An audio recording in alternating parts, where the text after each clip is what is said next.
Hi everyone, JoySparkleBS. Disclaimer! Disclaimer! This video is made for figures. Grateful that I can have teenagers stand up for me because I can't actually make a direct statement. I can't even finish the...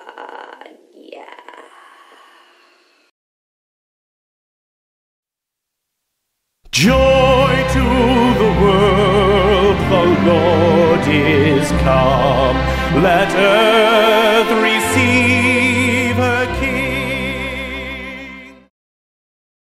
If you've watched my channel, I don't know if you're new to it, I will always own up if I've done something, or even accidentally looks like something. One video I come out with that's an apology video. It was about, oh God, it was maybe over a month ago. Keemstar did a video, and it's stupid. I took Keemstar's word, which was my fucking fault, about Onision and his mortgage, and then I ran with it, and I did something on it, and so Onision did a video where he wanted apologies from us, and I never got around to it. And then I also saw that I guess in his military record, he didn't have a dishonorable discharge, and I think in one of my videos, I alluded that he did, which is my fault. So I got bad information, so I'm going to do an apology video, but that's also going to spin on, you know, okay, well, if you're demanding apologies, why don't you apologize to the parents of the kids in their underwear of those videos you never took down, and kind of counter, I'm going to apologize, but then counter it with, okay, here's your time to step up and do your thing. But oh my God, oh my God, oh my God. You are never gonna guess who I just got off the phone with for almost an hour. BS, this is such a big video that I actually had to do an intro. I might have a couple videos to this, I'm not sure, but wow. Oh my God, here's some more breaking news. Yeah, there's gonna be probably a few videos about this. I just got off the phone with somebody very interesting. Can you guess who? Guess. You ready? Tim CONLON. Tim motherfucking CONLON. CONLON. Oh my God, me and Rose have a hard time saying his name. So let me explain. When everything started breaking with him and Rose, so guys, let me back up. For those of you who don't know, this has to do with Daddy 05 case. In the Daddy 05 case, you have Mike and Heather Martin, and Heather's a stepmother, Mike's a father, but then you have the two youngest children, Emma and Cody. Their biological mom is Rose.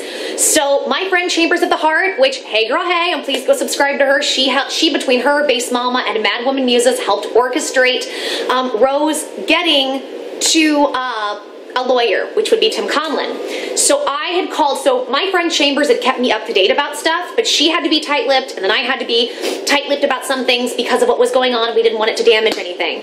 But I had just gotten the okay from the lawyer directly to say some stuff, and I am one of the only people who has this information, and wow, okay. I'll have Tim CONLON's information in this video because you guys know I come from marketing and sales, and I don't promote much, like in the way of services or things. I have to really believe in something or someone to promote something, and I want to put this out there up front so everyone understands. Tim CONLON took this case on for free, and he has also been financially helping Rose, as many other people have, but he's doing this for free. This is pro bono, so I believe he deserves some promotion. So here you go. If you guys have any issues with divorces, custodies, whatever, please call Tim's office, and Tim would be happy to sit down and talk to you and give you a Suit Yourself got contacted, as well as me, for doing an interview with the BBC, which you guys will see today, and I will go ahead and put bits and pieces up of this because it has my very good friend Chambers of the Heart, and I'm very, very proud of her for going out and speaking.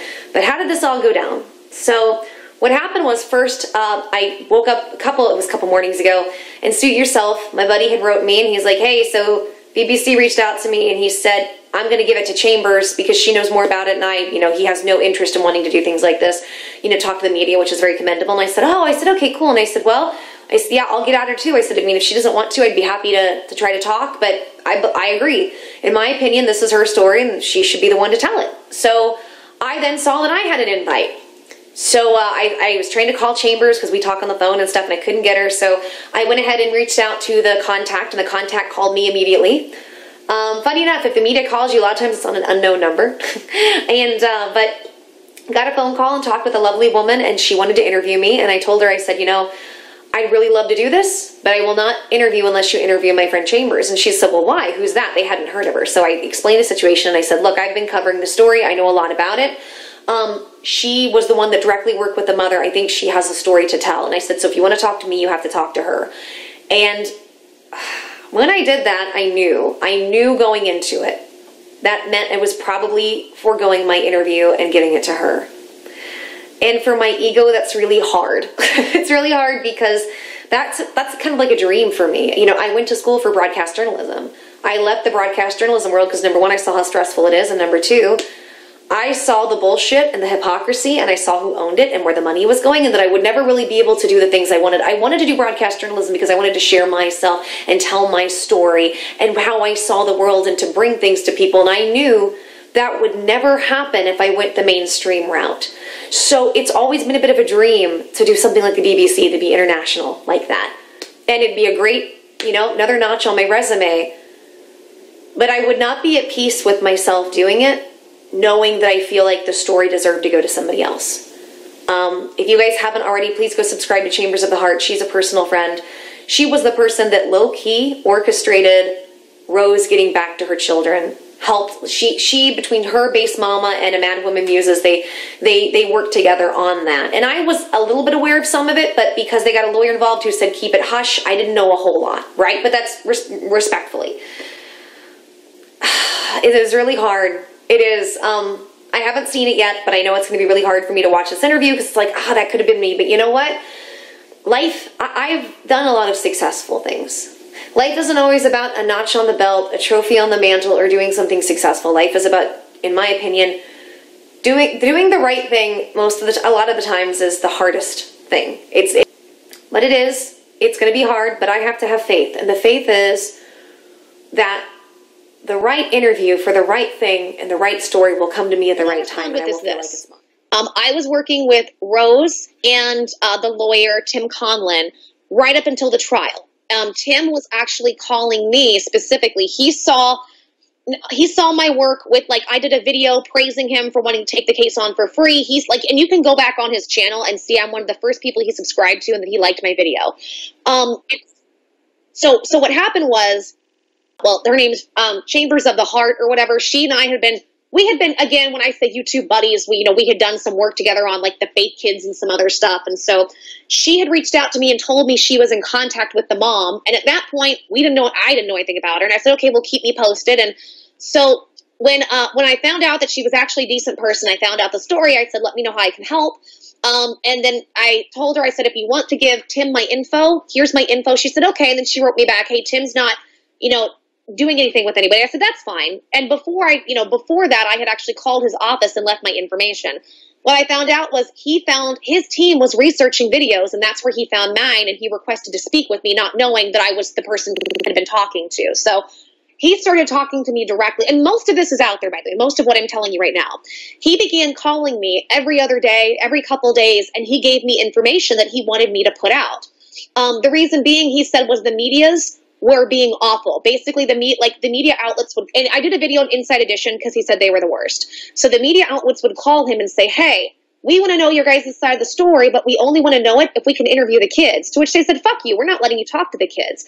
And so the media outlets would say stuff like one of them tried to really blackmail him and really put him in a corner and say, if you don't produce the kids, if we don't get to see the kids, we're going to run with Mike and Heather's angle.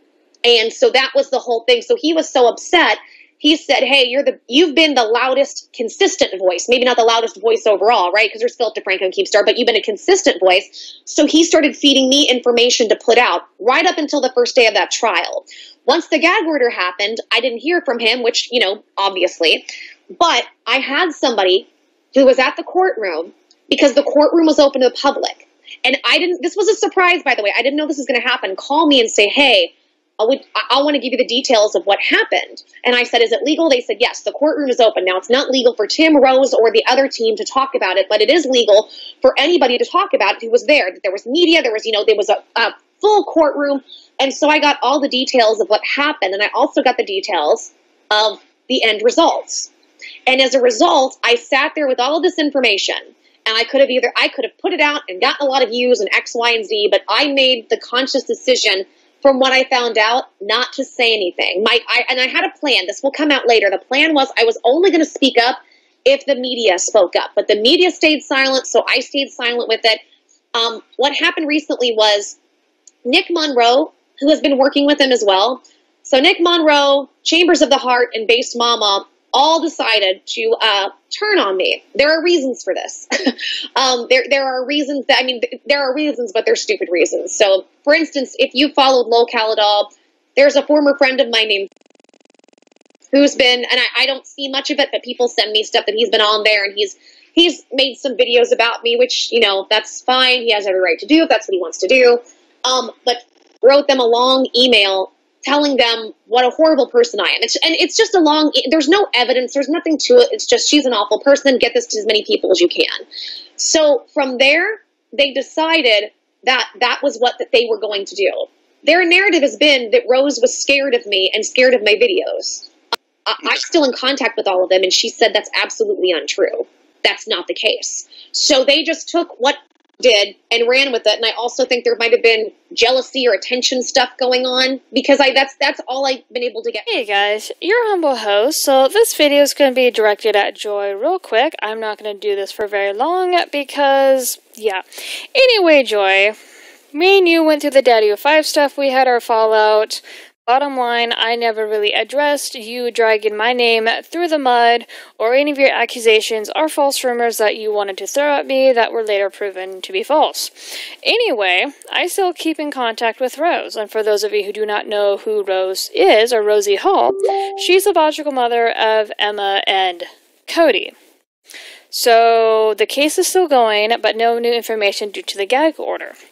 And I keep in contact with Rose every now and then, and we're not able to talk as much because of our schedules and stuff she has to deal with on her end with work and whatnot, and the stuff that I have to deal with mine. Anyway, I got off the phone with her tonight. And from what she tells me, Joy, is that you will not leave her the hell alone. You keep harassing her for new information in regards to the court case. And you went as far as to call her a fraud, accusing me of jacking up the GoFundMe, which is not true. And then told her that you could not help her raise any money without any new info, which is bullshit, because we just had a charity stream last week on a YouTube user's streaming channel by the name of Schmeckle, and his streaming channel, the Cunt Stream. So we raised over $80,000. Took us a week to prepare for it. We got some art prizes ready, the whole shebang. Anyway, the fact that you continuously to harass her and poke and prod at her for new information is quite disgusting, and you need to freaking stop. With respect to the YouTube community, I mean, isn't it fair to say that the YouTube community have kept this out there until it came to where it is? Yes. In no particular order, is there anybody in the YouTube community you want to particularly say thank you to? Chambers of My Heart, Nick Monroe, Bass Mama, Philip DeFranco, I'm Alex, Suit Yourself,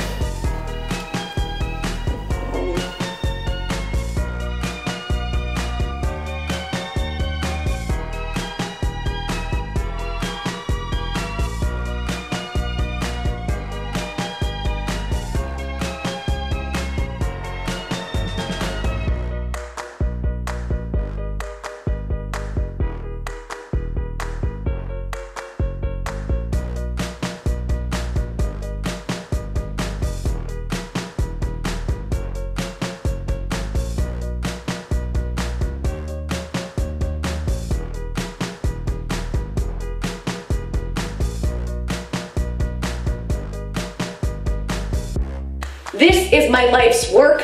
This is my life's passion. This is my spiritual mission in life. And I am giving you the gift. I'm going to call in now the Joy fucking army. I need to call in all my little Joy loves. A Joy Sparkle fucking army. Now I am picturing a whole army full of people in like rainbow fucking fatigues with like poos on them, the little poo emoji, that all have sequins because they got a fucking sparkle. But yeah, you know what? That sounds like a really fucking gay army, but it's my fucking gay army, and we need to get this done. Joy Warriors, we are on a mission. We are on a mission that's higher than God.